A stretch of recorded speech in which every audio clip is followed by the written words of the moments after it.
রাজধানীতে চলছে ফুটপাত দখল করে দোকান বসানোর মহোৎসব। দখলদার সিন্ডিকেটের হাতে জিম্মি খোদ সিটি কর্পোরেশনও।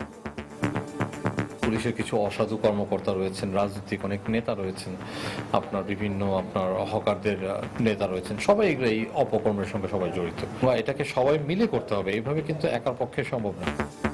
কর্তৃপক্ষের উদাসীনতার কারণেই বাড়ছে দখলের পরিসর, অভিমত বিশেষজ্ঞদের। ফুটপাত দখলে থাকা, এর থেকে আরেকটা ব্যবসা সৃষ্টি হওয়া, এই জিনিসগুলো কিন্তু এখন পরিষ্কার। একমাত্র সমাধান হলো পলিটিক্যাল কমিটমেন্ট। দেখছিলেন সময়ের বিশেষ শিরোনাম। দুপুরের সময় আপনাদের সঙ্গে আছি আমি সাজিদ রাজু এবং আমি হাফসাতুন্নেসা। এবার অন্যান্য শীর্ষ সংবাদ। বান্দরবানে মিয়ানমারের বিচ্ছিন্নতাবাদী গোষ্ঠী আরাকান আর্মির সঙ্গে বিজিবির গোলাগুলি, বিজিবির নায়ক আহত, হেলিকপ্টারে পাঠানো হয়েছে সেনা সদস্য। জঙ্গি অর্থায়নের অভিযোগে গ্রেপ্তার ৩ আইনজীবীর ১৬৪ ধারায় জবানবন্দি নেওয়া হচ্ছে চট্টগ্রাম আদালতে। তীব্র স্রোতের কারণে পদ্মা সেতুর কনস্ট্রাকশন ইয়ার্ডে আবারও ভাঙন, ২০ মিটার এলাকা বিলীন, মূল সেতুর কাজে ক্ষতি হবে না বললেন মন্ত্রী। দেশের অনেক জায়গায় এখনো বিক্রি হচ্ছে সরকারিভাবে নিষিদ্ধ ওষুধ, পাওয়া গেলেই আইনি ব্যবস্থা, হুঁশিয়ারি ওষুধ প্রশাসনের। এবং স্থানীয় নির্বাচন কমিশন অফিসে নেই জাতীয় পরিচয়পত্র সংশোধনের সুযোগ, সেবা প্রার্থীদের বাধ্য হয়ে আসতে হচ্ছে রাজধানীতে, স্থান সংকটের অজুহাত কর্তৃপক্ষের।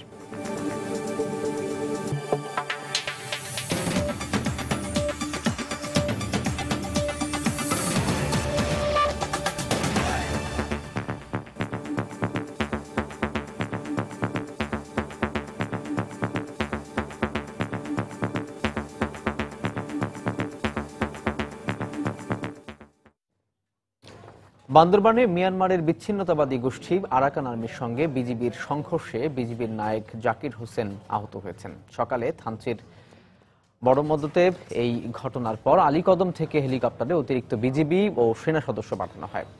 আরাকান আর্মির সদস্যরা ১৩টি ঘোড়া নিয়ে ওই এলাকা দিয়ে যাওয়ার সময় বিজিবি সদস্যরা তাদের আটক করে। এ সময় বিচ্ছিন্নতাবাদী গোষ্ঠীর সদস্যরা বিজিবিকে লক্ষ্য করে গুলি ছোড়ে। এ সময় বিজিবিও পাল্টা গুলি ছুড়লে দুপক্ষের মধ্যে সংঘর্ষ শুরু হয়। গোলাগুলির এক পর্যায়ে বিজিবি নায়ক জাকির হোসেন আহত হন। এরপরই আরাকান আর্মির সদস্যরা বিজিবি ক্যাম্প ঘেরাও করে ফেলে। এই ঘটনার খবর পেয়ে আলীকদম থেকে হেলিকপ্টারে অতিরিক্ত সেনা ও বিজিবি সদস্য পাঠানো হয়। এদিকে আহত বিজিবি নায়ককে উন্নত চিকিৎসার জন্য চট্টগ্রাম সিএমএইচে নেওয়া হয়েছে।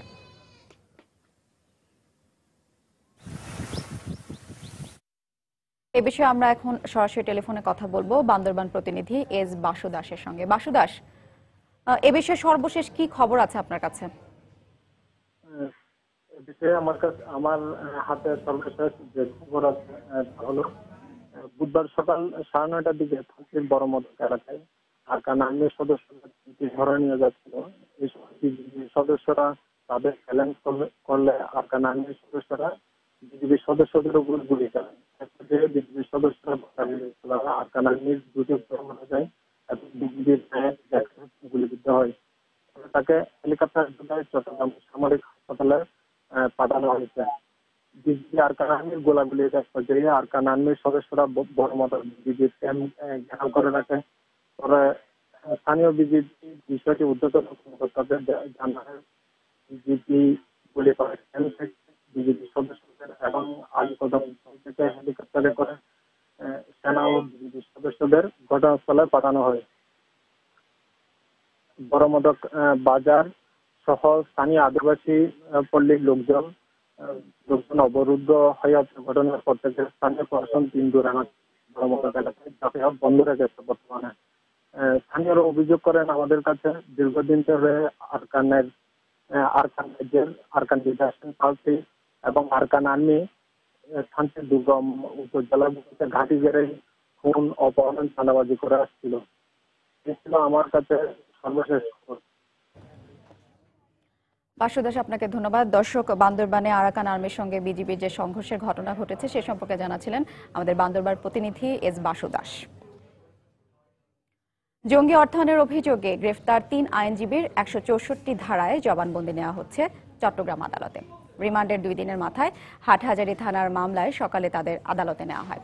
আজকে জবানবন্দির মাধ্যমে জঙ্গি অর্থায়নের পেছনের মূল হোতা কারা তা বেরিয়ে আসতে পারে বলে জানিয়েছেন র্যাবের অধিনায়ক লেফটেন্যান্ট কর্নেল মিফতাউদ্দিন আহমেদ। এর আগে সোমবার ব্যারিস্টার শাকিলা ফারজানার 2 দিন, অ্যাডভোকেট হাসানুজ্জামান লিটন ও অ্যাডভোকেট মাহফুজ বাপনের 3 দিন করে রিমান্ড মঞ্জুর করেন আদালত। সশস্ত্র জঙ্গি সংগঠন শহীদ হামজা ব্রিগেডকে অর্থ যোগান দেওয়ার অভিযোগে গত 18 আগস্ট ঢাকার ধানমন্ডি থেকে সুপ্রিম কোর্টের এই 3 আইনজীবীকে গ্রেফতার করে র্যাব। তদন্তে জানা যায় সংগঠনটিকে শুধু অস্ত্র কিনতেই 1 কোটি 8 লাখ টাকা দিয়েছিল এই 3 আইনজীবী।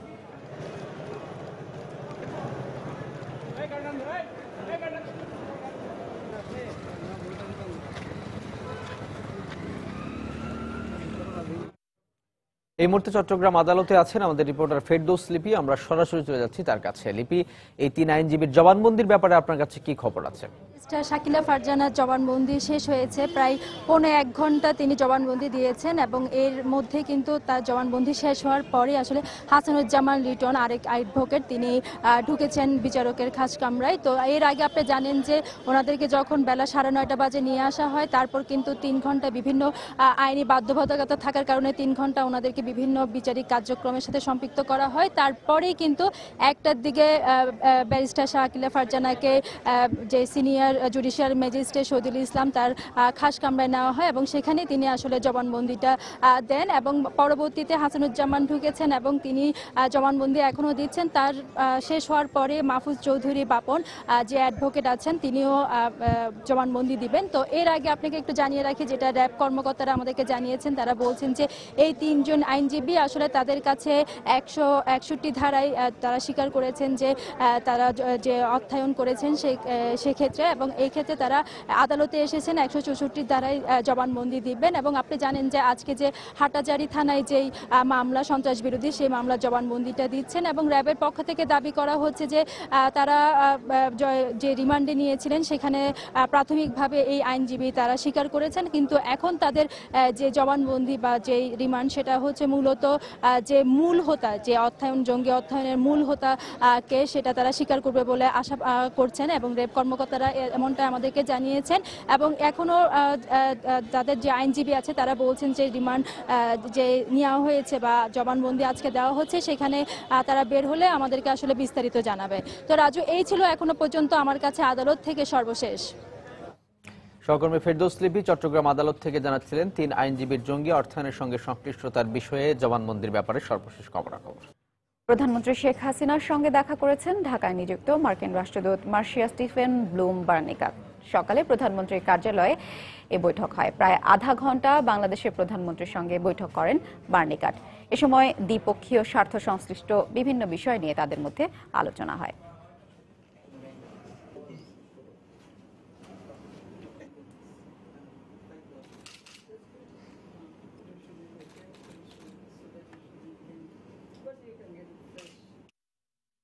আবারও ভাঙনের মুখে পড়েছে পদ্মা সেতুর কনস্ট্রাকশন ইয়ার্ড।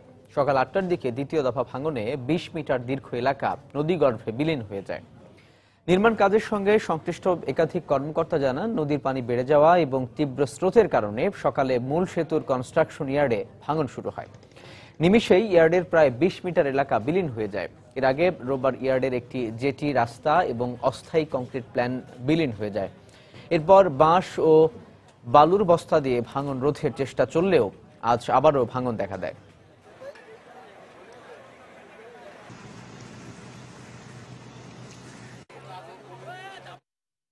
এদিকে পদ্মা সেতুর পাইলিং এর জায়গায় নদী ভাঙনের কারণে মূল সেতু নির্মাণ কাজ ক্ষতিগ্রস্ত হবে না বলে জানিয়েছেন সড়ক পরিবহন ও সেতুমন্ত্রী ওবায়দুল কাদের। সকালে সচিবালয়ে আরিয়াল খান নদীর ওপর নবনির্মিত আসমত আলী খান 7ম বাংলাদেশ চীন মৈত্রী সেতু আনুষ্ঠানিক হস্তান্তর অনুষ্ঠানে তিনি কথা বলেন। মূল সেতুর যে মূল কাজ, যে পাইলিং, এখন টেস্ট পাইলিং চলছে, এটা অনেক দূরে। এখানে এটা ক্ষতিগ্রস্ত হওয়ার কোনো কারণ আপাতত নেই।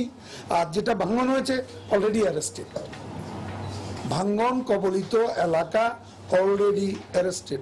আমি নিজে গতকালও ওখানে ছিলাম, কালকেও ওখানে গেছি। আমাদের সচিব রেগুলার মনিটরিং করছেন, পিডি তো ওখানে আছেনি, কাজে there is no problem right at the moment.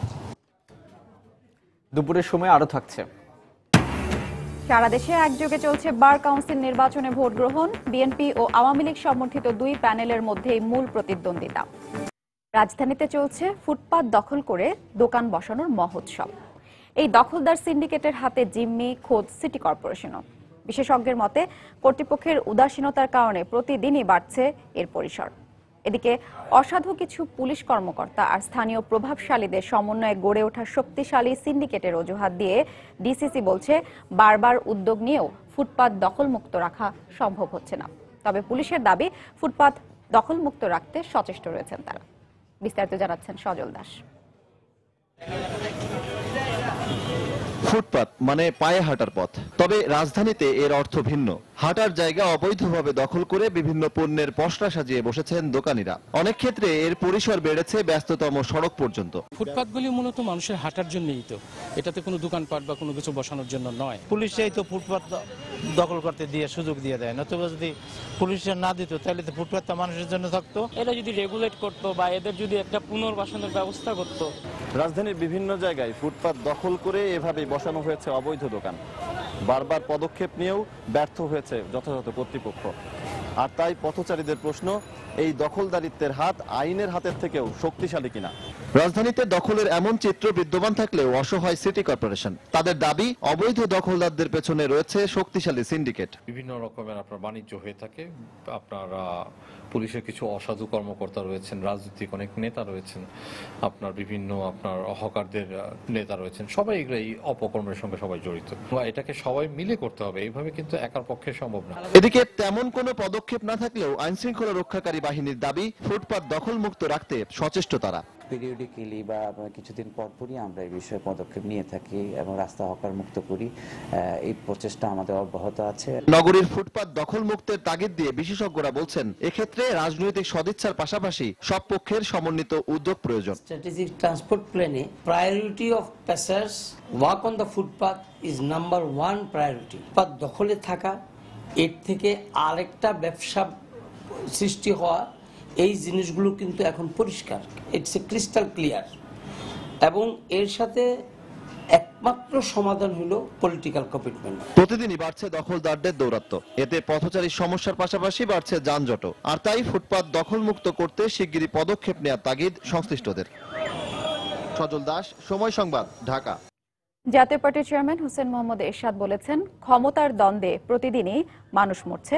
গণতন্ত্র মানে মানুষের ভোটের অধিকার হলেও সে অধিকার মানুষের নেই।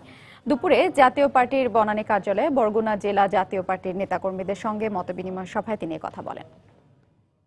কি সরকার এসছে, মানুষের নিরাপত্তা নাই, জীবনের নিরাপত্তা নাই, শিশু নিরাপত্তা নাই, মার পরে শিশু নিরাপত্তা নাই। হিন্দুরা তাকে ভোট দিয়ে ক্ষমতায় নিচ্ছেন, তাদের জমি দখল হচ্ছে। প্রতিবাদ করার জায়গা নেই, বাঁচার অধিকার হারিয়ে ফেলেছি, আমরা লেখার অধিকার হারিয়ে ফেলেছি। আর জনগণ কথা বলতে পারে না, প্রেস কথা বলতে পারে না। এই আজ আমাদের স্বাধীনতা, এই আমাদের গণতন্ত্র। এই গণতন্ত্র আমরা চাই না, আসল গণতন্ত্র চাই, জনগণের গণতন্ত্র চাই। কোনো ফার্মেসিতে বিক্রয় নিষিদ্ধ ওষুধ পাওয়া গেলে আইনি ব্যবস্থা নেওয়া হবে বলে জানিয়েছেন ওষুধ প্রশাসন অধিদপ্তরের মহাপরিচালক মেজর জেনারেল মোহাম্মদ মুস্তাফিজুর রহমান। সকালে সংবাদ সম্মেলনে তিনি এই কথা বলেন। এখন থেকে কোনো কোম্পানি বিক্রয় নিষিদ্ধ ওষুধ উৎপাদন করলেও ব্যবস্থা নেওয়া হবে বলেও জানান তিনি। আমরা এডুকেট অ্যামাউন্ট অফ ইনফরমেশন প্রত্যেক দোকানে, জায়গায়, কোম্পানি মারফতে সব জায়গায় পৌঁছে দিয়েছি। এখন থেকে যদি কোথাও পাওয়া যায়, ওই দোকান আমরা বন্ধ করে দিব। আমরা কোম্পানিকেও করবো যে কেন তুললো না, আর দোকানদার কেন বিক্রি করলো এটা আপনি নিষিদ্ধ ওষুধ। আমরা তাদেরকে রেজিস্ট্রেশন ক্যান্সেল করতে পারি, তাদেরকে আমরা শোকজ করতে পারি। এদিকে দেশের বিভিন্ন জায়গায় এখনো ওষুধের দোকানগুলো থেকে সরানো হয়নি সরকারিভাবে নিষিদ্ধ ওষুধ। টাকা ফেরত দিয়ে সংশ্লিষ্ট কোম্পানির মাধ্যমে ওষুধগুলো বাজার থেকে সরিয়ে নেওয়ার দাবি ব্যবসায়ীদের। পাশাপাশি সাধারণ মানুষের মধ্যে প্যারাসিটামল নিয়েও এক ধরনের বিভ্রান্তি তৈরি হয়েছে। এজন্য ব্যাপক প্রচার প্রচারণা দরকার বলে মনে করছে খোদ স্বাস্থ্য বিভাগের কর্মকর্তা সহ ওষুধ বিক্রেতারা। ওবায়দুল ইসলামের ক্যামেরায় আরো জানাচ্ছেন হেদায়েতুল ইসলাম বাবু। সম্প্রতি ওষুধ প্রশাসন মানবদেহের জন্য ক্ষতিকর প্যারাসিটামল, পায়োগ্লিটাজন ও রসিগ্লিটাজন গ্রুপের ওষুধ নিষিদ্ধ ঘোষণা করে। তবে বাতিল করা হলেও গাইবান্ধায় ওষুধের দোকানগুলো থেকে এখনো ওষুধগুলো সরানো হয়নি। এমনকি নিষিদ্ধ ওষুধের ব্যাপারে এখনো স্পষ্ট নয় ব্যবসায়ীরা। তাদের দাবি, বিভিন্ন মাধ্যমে জানলেও সংশ্লিষ্ট কর্তৃপক্ষ লিখিতভাবে এখনো তাদেরকে কিছুই জানায়নি। এই অবস্থায় ব্যবসায়ীরা বলছেন সংশ্লিষ্ট কোম্পানিগুলো টাকা ফেরত দিয়ে বাজার থেকে ওষুধগুলো অপসারণ না করলে তারা ক্ষতিগ্রস্ত হবেন। এখন পর্যন্ত আমাদের বিসিডিএস থেকে কোনো চিঠি টুটি দেয়নি, কিন্তু এটা এখনো আমাদের দোকান থেকে কোম্পানিটা কেউ উঠায়নি। এখনো আমাদের দোকানে এগুলা আছে, এগুলা এখনো আমাদের তো এখন না নিলে এটা তো একটা আমরা ক্ষতির সম্মুখীন হব। অন্যদিকে নিষিদ্ধ ওষুধের তালিকায় থাকা প্যারাসিটামল নিয়ে মানুষের মধ্যে এক ধরনের বিভ্রান্তি তৈরি হয়েছে। কেবল ডিএল মেথিওনিল যুক্ত প্যারাসিটামল নিষিদ্ধ করা হলেও প্রচারণা না থাকায় সাধারণ প্যারাসিটামল নিয়েও ওষুধ ক্রেতাদের মধ্যে এক ধরনের আতঙ্ক তৈরি হয়েছে। এখান থেকে দেখা গেল একটা প্যারাসিটামল ট্যাবলেট আমাকে দিল, এখন এইটা কোন কোম্পানির বাতিল এ সম্পর্কে আমরা তো বুঝতে পারতেছি না। মানুষকে সচেতন করা উচিত এবং ওষুধগুলো দ্রুত বাজার থেকে কিভাবে তুলে নেওয়া যায় সেই ব্যবস্থা সরকার জরুরিভাবে করবে বলে আমি আশা করি। এমন পরিস্থিতিতে জনসচেতনতা তৈরির জন্য ব্যাপক প্রচারণা প্রয়োজন বলে মনে করে কেমিস্ট অ্যান্ড ড্রাগিস্ট সমিতি ও স্বাস্থ্য বিভাগ। ইতিমধ্যে আমাদের গাইবান্ধা জেলার ঔষধ ব্যবসায়ী সমিতি তাদেরকে জানানো হয়েছে যে সমস্ত ঔষধগুলো নিষিদ্ধ করা হয়েছে মানবদেহের ক্ষতিকর, এই ওষুধগুলো অবিলম্বে তুলে নিতে হবে এবং তাদের ওই দামগুলো ফেরত দিতে হবে। মিথিওনিনযুক্ত প্যারাসিটামল বাজারে এখনো কিছু আছে এবং এগুলো বন্ধের জন্য আমাদের যেটা করণীয়, আমরা ডাক্তার সমাজকে নির্দেশ দিয়েছি যে তারা এই সন্দেহপূর্ণ ওষুধ কোনো প্রেসক্রাইব করবে না। 2011 সালে অনুমোদন দেয়া হলেও পরীক্ষা নিরীক্ষার পর মানব দেহের জন্য ক্ষতিকর উপাদান থাকায় সম্প্রতি 51টি ওষুধ বাতিল করে ওষুধ প্রশাসন। হেদায়েতুল ইসলাম বাবু, সময় সংবাদ, গাইবান্ধা। বাংলাদেশ বার কাউন্সিল নির্বাচনে ভোট গ্রহণ চলছে। সারা দেশের সব দেওয়ানি আদালতে সকাল 10টা থেকে একযোগে ভোট গ্রহণ শুরু হয়, চলবে বিকেল 5টা পর্যন্ত। দর্শক, এই মুহূর্তে হাইকোর্ট এলাকায় আছেন আমাদের সহকর্মী আফজাল হোসেন। আমরা বিস্তারিত জানতে সরাসরি চলে যাচ্ছি তার কাছে। আফজাল। রাজু, বাংলাদেশের আইনজীবীদের সর্বোচ্চ নিয়ন্ত্রক সংস্থা বলা হয় বাংলাদেশ বার কাউন্সিলকে। তো সেই বার কাউন্সিলের নির্বাচন কিন্তু হচ্ছে সকাল 10টা থেকে নির্বাচন শুরু হয়েছে, যে নির্বাচন চলবে বিকেল 5টা পর্যন্ত। আমরা দেখেছি যে আর নির্বাচনের বাকি রয়েছে প্রায় 2.5 ঘন্টার মতো বাকি রয়েছে। তো আমরা যতটুকু জানতে পেরেছি ব্যাপক উৎসাহ উদ্দীপনার মধ্য দিয়েই এই নির্বাচনটি চলছে। তো সুপ্রিম কোর্টের যে নির্বাচক বা যে আইনজীবীরা রয়েছেন তারা খুব নির্বিঘ্নেই ভোট দিচ্ছেন সকাল 10টা থেকে, যেহেতু এখন প্রায় দুপুর গড়িয়েছে, লাঞ্চ বিরতির শেষে আবার ভোট গ্রহণ শুরু হয়েছে। তো এই যে সুপ্রিম কোর্টে মূলত প্রায় 3612টি ভোটার রয়েছেন, অর্থাৎ 3612 জন ভোটার বার কাউন্সিলের নির্বন্ধিত ভোটার, তারা মূলত নির্বাচনের ভোট দিচ্ছেন। এছাড়া সারা দেশের যে দেওয়ানি আদালতগুলো রয়েছেন সেই দেওয়ানি আদালতগুলোতেও মূলত এই ভোট গ্রহণ চলছে একযোগে। সকাল 10টা থেকে শুরু হয়েছে ভোট গ্রহণ, ব্যাপক উৎসাহ উদ্দীপনার মধ্যে দিয়েই ভোট গ্রহণ চলছে। তো এই নির্বাচনে মূলত 14টি পদে প্রতিদ্বন্দ্বিতা করছেন, যেহেতু 15টি পদ থাকলেও একটি পদে, অর্থাৎ রাষ্ট্রের সর্বোচ্চ আইন কর্মকর্তা অ্যাটর্নি জেনারেল মাহবুব আলম, তিনি পদাধিকার বলে বাংলাদেশ বার কাউন্সিলের সভাপতি হিসেবে দায়িত্ব পালন করে থাকেন। আর বাকি যে 14টি পদ রয়েছে সেই 14টি পদেই মূলত নির্বাচন হচ্ছে আজকে। তো এই নির্বাচনে 4টি প্যানেল মূলত প্রতিদ্বন্দ্বিতা করছেন।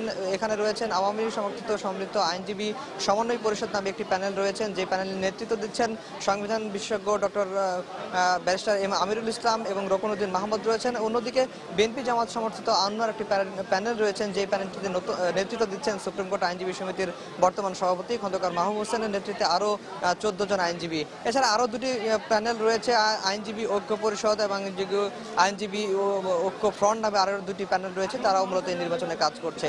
তো বলা চলে এখন পর্যন্ত প্রায় 40% ভোট গ্রহণ করা সম্পন্ন হয়ে গেছে, যেহেতু বিরতি হয়ে গেছে। আদালতের কার্যক্রম প্রায় শেষ পর্যায়ে, আইনজীবীরা নির্বিঘ্নে এসে ভোট দিচ্ছেন। তো এই ভোট মূলত 5টা পর্যন্ত চলবে। 5টার পরেই মূলত সারা দেশের থেকে আসা ভোটারদের ভোট গণনা করা হবে, এরপরেই মূলত ফলাফল। তো ফলাফল দিতে মূলত রাত 10টা থেকে 11টা বাজতে পারে বলে আমাদেরকে জানিয়েছেন। তো এই ছিল বার কাউন্সিল নির্বাচনের সর্বশেষ খবর। রাজু। দর্শক, হাইকোর্ট এলাকা থেকে বার কাউন্সিল নির্বাচনের খবর জানাচ্ছিলেন সহকর্মী আফজাল হোসেন।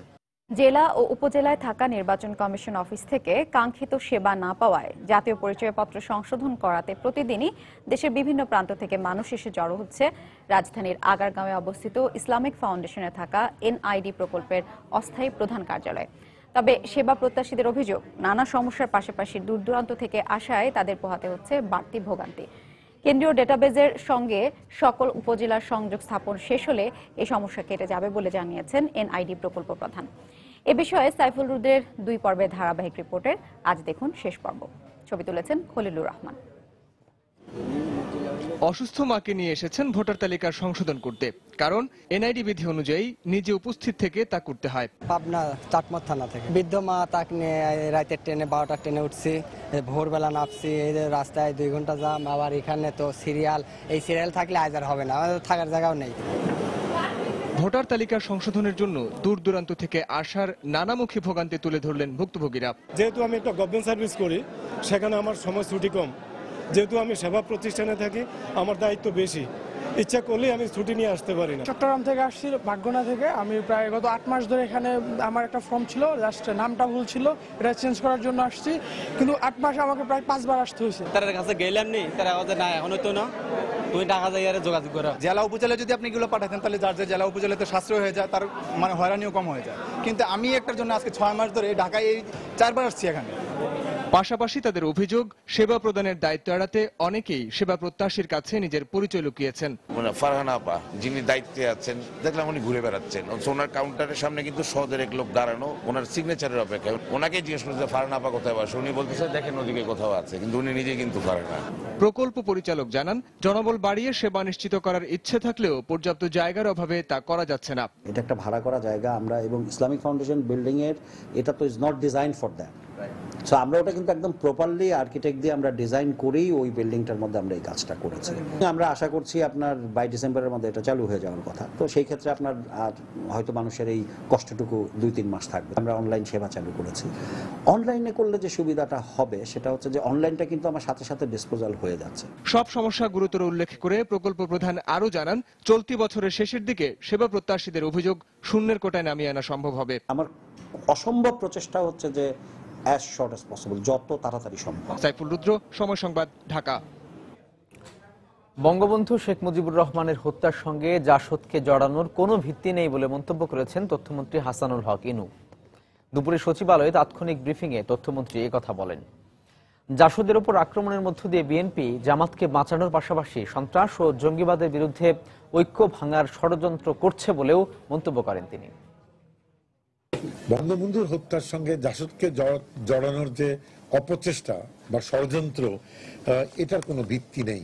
বিএনপি নেত্রী বেগম খালেদা জিয়ার হত্যা, খুনের ষড়যন্ত্র, হত্যাকাণ্ডের পরিকল্পনা, বিভিন্ন রকম জঙ্গিবাদী তৎপরতা তাকে মোকাবেলা করে চলেছি। সেই সময়ে কতিপয় ব্যক্তি এমন কিছু কথা বলা শুরু করেছেন যা ঐক্যের ভিতরে বিভ্রান্তি তৈরি হয়। দলের পুনর্গঠনের কাজ বাধাগ্রস্ত করতে সরকার তারেক রহমান ও বিএনপি নেতাকর্মীদের বিরুদ্ধে মিথ্যা মামলা দিচ্ছে বলে মন্তব্য করেছেন দলের আন্তর্জাতিক বিষয়ক সম্পাদক আসাদুজ্জামান খান কামাল। সকালে রাজধানীর নয়াপল্টনে বিএনপির কেন্দ্রীয় কার্যালয়ে সাংবাদিকদের এক প্রশ্নের উত্তরে তিনি কথা বলেন। এতদিন পরে জনাব তারেক রহমানের বিরুদ্ধে একটি মামলা করা হলো, এর অর্থ হচ্ছে সরকার বিএনপি শক্তিশালী হোক, সংগঠিত হোক এবং স্বাভাবিক গণতান্ত্রিক কর্মকাণ্ডে নিয়োজিত থাকুক এবং একটি কার্যকর বিরোধী দল হিসেবে বিএনপি ভূমিকা পালন করুক, এটা সরকার চাচ্ছে না। ইলেকট্রনিক ক্যাশ রেজিস্টার বা ইসিআর এর মাধ্যমে ভ্যাট আদায়ের কথা থাকলেও সব ক্ষেত্রে তা কার্যকর করতে পারছে না এনবিআর। আর এই সুযোগে বাৎসরিক বিক্রির পরিমাণ কম দেখিয়ে নির্দিষ্ট হারের পরিবর্তে প্যাকেজ ভ্যাট আদায়ে বেশি আগ্রহ ব্যবসায়ীদের। যুক্তি হিসেবে তারা বলছেন, বছরে 2 থেকে 4 ভাগ হারে কর দিতে হলে নানা ভোগান্তিতে পড়তে হবে তাদের। আর এনবিআর এর বক্তব্য, নির্দিষ্ট হারের কর ফাঁকি দিতেই এই অজুহাত। দেখুন আমার তৈরি করা একটি রিপোর্ট। সুপার শপ বা বড় বিপণী বিতানগুলোতে ইলেকট্রনিক ক্যাশ রেজিস্টার বা ইসিআর যন্ত্রের মাধ্যমে আদায় করা হয় মূল্য সংযোজন কর বা ভ্যাট। তবে সব ক্ষেত্রে ইসিআর কার্যকর করতে না পারায় মাঝারি ও ছোট দোকানীদের জন্য রয়েছে বছরে নির্দিষ্ট অঙ্কের ভ্যাট বা প্যাকেজ ভ্যাট আদায়ের সুযোগ। নিয়ম অনুযায়ী বছরে মূল্য সংযোজনের পরিমাণ 70,000 টাকার বেশি হলে 2 থেকে 4 ভাগ হারে ভ্যাট পরিশোধ করবেন ব্যবসায়ীরা, আর এর কম হলে আদায় করবেন প্যাকেজ সুবিধা। তবে অভিযোগ উঠেছে, বাৎসরিক এই অর্থের পরিমাণ কম দেখিয়ে প্যাকেজ ভ্যাট পরিশোধে আগ্রহী বেশিরভাগ ব্যবসায়ী, আর নিজেদের পক্ষে যুক্তিও কম নয় তাদের। বছরের ফার্স্ট কোয়ার্টারে আমরা ওই সারা বছরের ভ্যাটটা পেমেন্ট করে দিতাম, সারা বছর আর কোনো হেডেক নাই। এখন প্রত্যেক মাসে হিসাব করে ভ্যাট দাও। একজন বাড়তি কর্মচারী নেওয়া হবে, অ্যাকাউন্টেন্ট, উনি হিসাব কিতাব করবেন, এই করবেন সেই করবেন, তো একটা বাড়তি ঝামেলা দিয়ে দেওয়া হলো না। যদি এটা 4% হিসাব করেন তাহলে কিন্তু ম্যান পাওয়ার অনেক লাগবে, কতটুকু সততার সহিত এটা কালেক্ট হবে এইটারও একটা প্রশ্নবিদ্ধ হবে। দেখা যাবে যে অনেক অফিসাররা ইন্টারেস্টেড হয়ে ওই 4%-এর জন্য ওই দোকান মালিককে এইরকম কথা বলতেছে, আপনার সেল এত, এতে সেল এত, ভলিউম এত, কাগজ আই না, এই আই না, এগুলিতে কিছুটা ব্যবসায়ীরা হয়রানি হবে।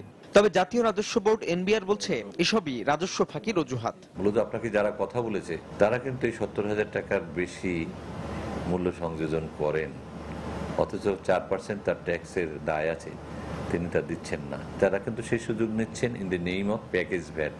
এবং আমরা যখন ওটাকে কার্যকর করতে যাব তখন সেখানে সমিতি আছে, হয়রানি, নিপীড়ন এসব কথা বলে অন্যভাবে এই স্রোতটাকে প্রবাহিত করার চেষ্টা করবে। ভ্যাট আসলে কনজাম্পশন ট্যাক্স, তিনি 4% দিবেন, 4% দিবেন, তাতে আমি জানি না কোথায় ক্ষতিটা। ভ্যাট ফাঁকি রোধে রাজধানীর অভিজাত ও বড় শপিং মলগুলোতে খুব দ্রুত ইসিআর মেশিনের সাহায্যে কেনাবেচা নিশ্চিত করার প্রক্রিয়াও শুরু করা হয়েছে বলেও জানানো হয় এনবিআর এর পক্ষ থেকে। ইসিআর মেশিন অবশ্যই বসাতে হবে। সাজিদ রাজু, সময় সংবাদ, ঢাকা। আইনের নানা জটিলতায় এক যুগেরও বেশি সময় ধরে জেলা প্রশাসনের হাতছাড়া রয়েছে ফেনীর ফুলগাজী ও পরশুরামের বৈধ বালু মহালগুলো। আর এই সুযোগে যত্রতত্র চলছে অবৈধ বালু আহরণের মহোৎসব। এ কারণে দুর্বল হয়ে দফায় দফায় ভাঙছে মুহুরী কহুয়া বন্যা নিয়ন্ত্রণ বাঁধ। এতে চরম ক্ষতি ও দুর্ভোগের মুখে পড়ছে লাখ লাখ মানুষ। অবশ্য কর্তৃপক্ষ বলছে বৈধ বালু মহালগুলো পুনরুদ্ধার ও অবৈধগুলো নিয়ন্ত্রণে চেষ্টা চলছে। জুলহাস তালুকদারের ক্যামেরায় বক্তিয়ার মুন্নার রিপোর্ট। 2001 সালের পর থেকে পর্যায়ক্রমে বালুকেকু সিন্ডিকেটের নানা কৌশলী আইনি জটিলতায় ফেনীর পরশুরাম উপজেলার 7টি ও ফুলগাজী উপজেলার 3টি বালু মহলের ইজারা দেয়া বন্ধ হয়ে যায়। জেলা রাজস্ব বিভাগের হিসেব মতে ইজারা বন্ধের কারণে প্রতি বছর তারা রাজস্ব হারিয়েছে প্রায় 2 কোটি টাকা। তবে এই সময়ের মধ্যে গড়ে ওঠা অসংখ্য সিন্ডিকেট মুহুরী কহুয়া ও সিলুনিয়া নদী থেকে নৌকা, পাওয়ার টিলার ও ড্রেজার মেশিন বসিয়ে অবৈধভাবে বালু উত্তোলন করছে অবাধে। আর অবৈধভাবে উত্তোলিত বালু ট্রাকে পারাপারের জন্য মুহুরী কহুয়া এই বন্যা নিয়ন্ত্রণ বাঁধে এভাবেই কমপক্ষে 10টি জায়গায় কেটে ফেলা হয়েছে। এদিকে যত্রতত্র বালু উত্তোলনের কারণে প্রতি বছরের মতো দফায় দফায় এবারও কোথাও না কোথাও বাঁধ ভেঙে পাহাড়ি ঢলে প্লাবিত হচ্ছে গ্রামের পর গ্রাম। তবে এসব প্রভাবশালী সিন্ডিকেটের বিরুদ্ধে মানুষ মুখ খুলতেও নারাজ। নদীতে বালু থাকলে মনে করেন 8-10 হাজার বড় মেশিনে উঠে কারা তোলার আমরা যদি বলি তাহলে তো আমরা তো বিপদ, এটা প্রশাসনরা জানে কারা বালু তুলতে আছে। বালু তোলার কারণে ঢলে বাটটা ভাঙি যায়, পানি আইলে প্রেসারটা বেরিবানটা সহ্য হইতে না পারি, পানির লগে যে কোনো গান্ধী ভাঙি চলে যায়। ফেনীর পানি উন্নয়ন বোর্ডের এই কর্মকর্তা জানালেন কর্তৃপক্ষকে জানানোর পরও ব্যবস্থা নেওয়া হয়নি। এই অবস্থা চলতে থাকলে বাঁধ রক্ষা সম্ভব নয়। 3টা নদীর ভিতর থেকে বিভিন্ন পয়েন্টে অবৈধভাবে বালু উত্তোলন হচ্ছে। এইভাবে যদি বালু কন্টিনিউ উত্তোলন করে তাহলে এই বাঁধ আর রক্ষা করা যাবে না। অন্যদিকে ফেনীর ভারপ্রাপ্ত জেলা প্রশাসক জানালেন বালু মহলগুলো আবারও তাদের নিয়ন্ত্রণে নেওয়ার চেষ্টা হচ্ছে।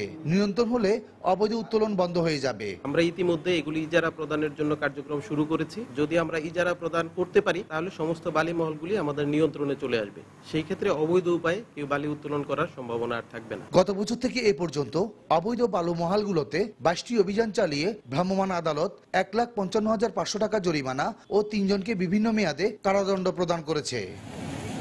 বক্তিয়ার মুন্না, সময় সংবাদ, ফেনী। দর্শক, বান্দরবানে মিয়ানমারের বিচ্ছিন্নতাবাদী গোষ্ঠী আরাকান আর্মির সঙ্গে বিজিবির সংঘর্ষের বিষয়ে এই মুহূর্তে পিলখানায় বিজিবি সদর দপ্তরে এই বিষয়ে কথা বলছেন মহাপরিচালক মেজর জেনারেল আজিজ আহমেদ। আমরা সরাসরি চলে যাচ্ছি সেখানে। হলো যে যত দ্রুত সম্ভব বের হয়ে যাওয়া, এটা হলো আমাদের টেকনিক, যেটা আর কি ট্যাকটিক্স বলেন আর টেকনিক বলেন। বাট ওরা এমনভাবে ওই জায়গাটাতে তাদেরকে অ্যাম্বুশ করেছে, তারা হলো বের হতে পারছে না, কারণ তারা সব ডোমিনেটিং গ্রাউন্ডগুলা তারা অকুপাই করে আছে। তা আমরা তাদেরকে নির্দেশনা দিয়েছি, তোমাদের অ্যামুনিশন এগুলা যাতে হলো পুরা এক্সস্ট না হয়, তোমরা হলো খুব ভেবেচিন্তে হলো ফায়ার রিটার্ন করবা যতক্ষণ পর্যন্ত রিইনফোর্সমেন্ট না পৌঁছে। এর মধ্যে দিয়ে কি করেছে, ওইখান থেকে 5-6 কিলোমিটার দূরে হলো আমাদের মদক বিউপি। সেই বিউপিতে আমার যদিও এই মুহূর্তে 25 জন আছে, তারাও যাতে না পারে তাদেরকে রিইনফোর্স করার জন্য তারা সেইখানে ওই বিউপিতেও নিচের থেকে হলো ফায়ার দিচ্ছে যাতে ওদের থেকে কেউ আসতে না পারে। তো সেই অবস্থাতে আছে বিউপিতে। তো বিউপিতে আমাদের পর্যাপ্ত অস্ত্র আছে, গোলা বারুদ আছে, কিন্তু তারা ওদিক থেকে যে নেমে আসবে, আসলে এমন একটা পরিস্থিতি সামগ্রিকভাবে বুঝতে না পেরে তাদেরকে আমরা সেই ধরনের আদেশটা দিইনি।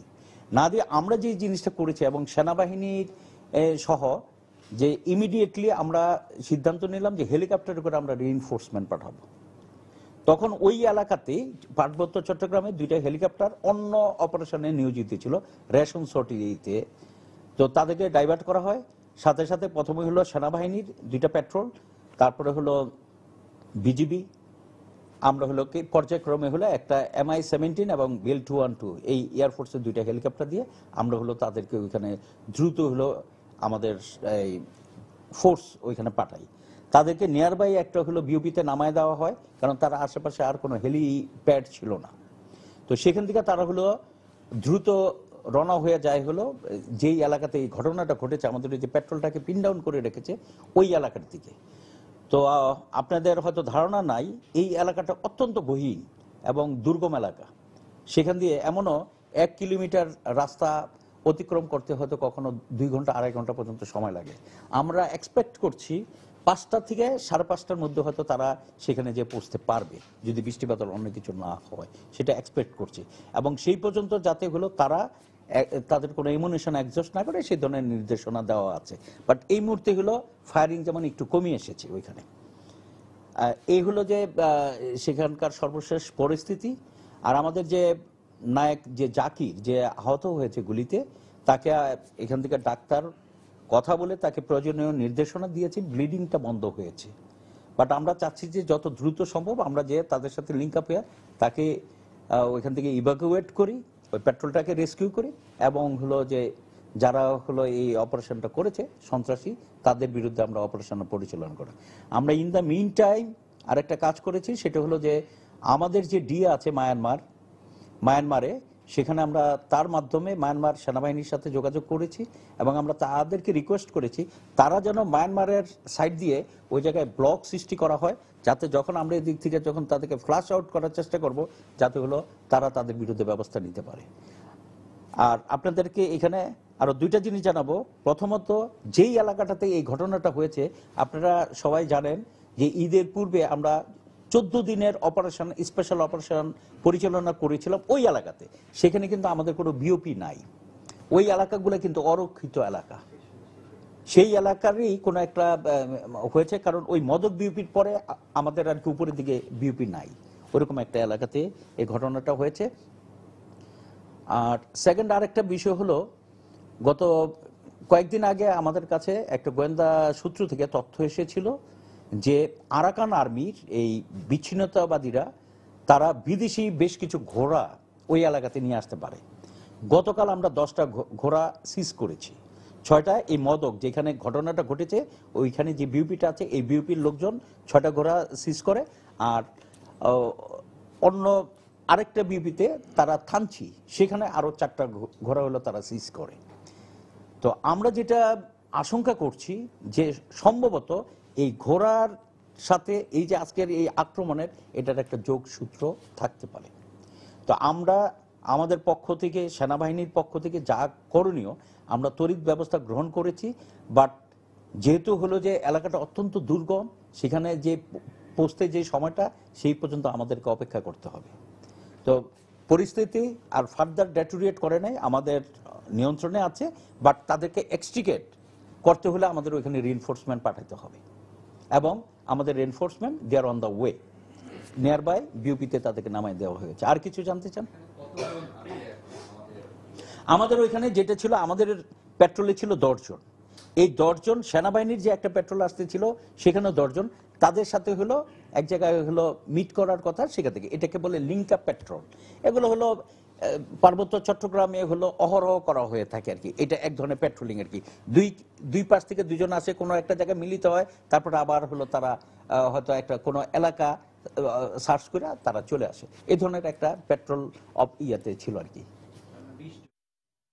দর্শক, বান্দরবানে মিয়ানমারের যে বিচ্ছিন্নতাবাদী গোষ্ঠী আরাকান আর্মি, তাদের সঙ্গে বিজিবির সংঘর্ষ হয়েছে এবং সেই বিষয়ে পিলখানার বিজিবি সদর দপ্তরে এতক্ষণ কথা বলছিলেন বিজিবি মহাপরিচালক মেজর জেনারেল আজিজ আহমেদ।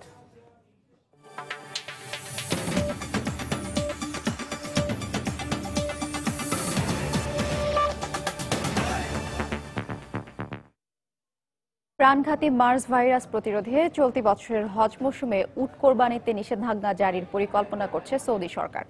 রাজধানী রিয়াদে মার্স ভাইরাসে আক্রান্ত হয়ে 5 জনের মৃত্যু হয়েছে। এছাড়া নতুন করে আরও 49 জনের শরীরে এই রোগের সংক্রমণ দেখা দিয়েছে। দেশটির স্বাস্থ্য মন্ত্রণালয়ের বরাতে সোমবার এ তথ্য জানায় রুশ সংবাদ সংস্থা তাস। সৌদি আরবের স্বাস্থ্য সচিব আব্দুল্লাহ আসিরি জানান, উপসাগরীয় দেশগুলোর প্রায় 90% উটে মার্স করোনা ভাইরাস রয়েছে, আর তাই এবারে উট কোরবানির বিষয়ে নিষেধাজ্ঞার পরিকল্পনা করছে দেশটির সরকার। তবে এখনও এই বিষয়ে কোনো সিদ্ধান্তে আসেনি।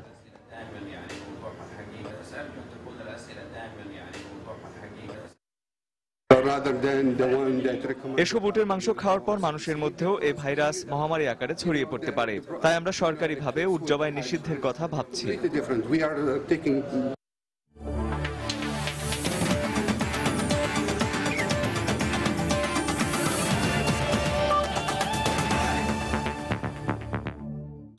বিশ্ব অ্যাথলেটিক্স চ্যাম্পিয়নশিপের খবর। বেজিংয়ে বিশ্ব অ্যাথলেটিক্স চ্যাম্পিয়নশিপে 200 মিটারের সেমিফাইনালে আজ ট্র্যাকে নামতে যাচ্ছেন জামাইকান গতিমানব উসাইন বোল্ট এবং যুক্তরাষ্ট্রের জাস্টিন গ্যাটলিন।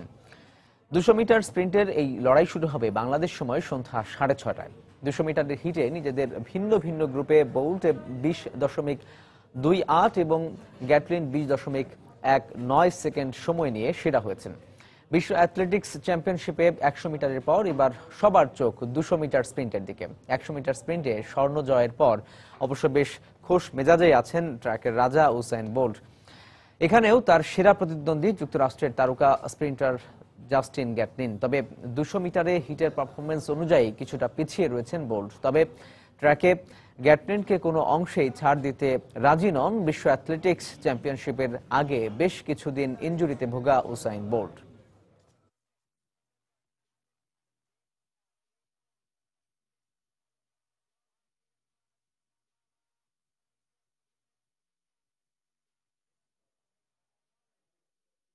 দুপুর সময় পর্যায়ে শীর্ষ সংবাদ জানিয়ে দিচ্ছি আরেকবার। বান্দরবানে মিয়ানমারের বিচ্ছিন্নতাবাদী গোষ্ঠী আরাকান আর্মির সঙ্গে বিজিবির গোলাগুলি, বিজিবির নায়েক আহত, হেলিকপ্টারে পাঠানো হয়েছে সেনা সদস্য। জঙ্গি অর্থায়নের অভিযোগে গ্রেপ্তার 3 আইনজীবীর চট্টগ্রাম আদালতে 164 ধারায় নেওয়া জবানবন্দি শেষ, পাঠানো হয়েছে কারাগারে। তীব্র স্রোতের কারণে পদ্মা সেতুর কনস্ট্রাকশন ইয়ার্ডে আবারও ভাঙন, 20 মিটার এলাকা বিলীন, মূল সেতুর কাজে ক্ষতি হবে না বললেন মন্ত্রী। দেশের অনেক জায়গায় এখনো বিক্রি হচ্ছে সরকারিভাবে নিষিদ্ধ ওষুধ, পাওয়া গেলেই আইনি ব্যবস্থা, হুঁশিয়ারি ওষুধ প্রশাসনের। এবং স্থানীয় নির্বাচন কমিশন অফিসে নেই জাতীয় পরিচয়পত্র সংশোধনের সুযোগ, সেবা প্রার্থীদের বাধ্য হয়ে আসতে হচ্ছে রাজধানীতে, স্থান সংকটের অজুহাত কর্তৃপক্ষের। এই ছিল দুপুরের সময়। যে কোনো খবর পেতে ভিজিট করুন সময়নিউজ.tv। সঙ্গে থাকুন সময়।